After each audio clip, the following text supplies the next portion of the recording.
Now, the other facts he sent me is even more intriguing because it goes to some of our discussion earlier in the morning, which had to do with hyperdimensional physics. Yes.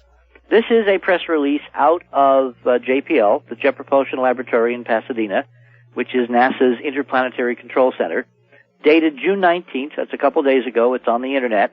And it's slugged, Ulysses begins exploration of the sun's northern pole. Right. For those of you with long memories, you may remember that a few years ago, the Europeans and NASA together sent a joint mission out into deep space to Jupiter. It went over the northern pole of Jupiter, and was flung out of the pie plate general configuration of the planets orbiting the sun, and headed back in toward the sun to go first under the sun's southern pole, several million miles away, and then curve around and 6 months later arc over the northern pole of the sun before heading back out to Jupiter. It will then come back in around the year 2000 and repeat this performance. And for the last few months it's been over the southern pole, and for the next 110 days it's going to be arcing over the northern portions of the sun several million miles up over the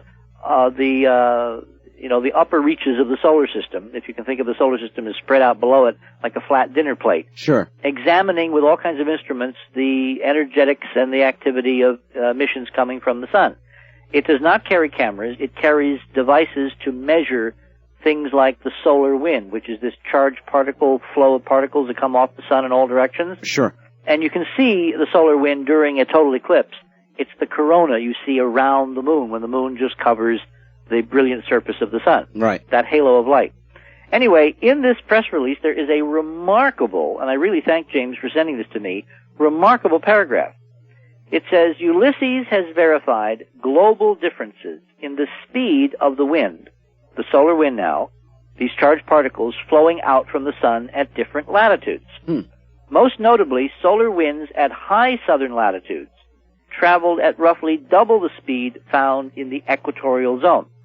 Now, the reason this is important is because we only live in the equatorial zone. The Earth is basically in the equator of the sun. Yes. 93 million miles away. All spacecraft going to and from various planets that we've sent, including the Voyagers and the Pioneers, all basically are in the plane of the Earth's orbit. So until Ulysses, we never got a chance to look down on the activity of the sun from very high up, either above the southern pole or the northern pole. Now we can.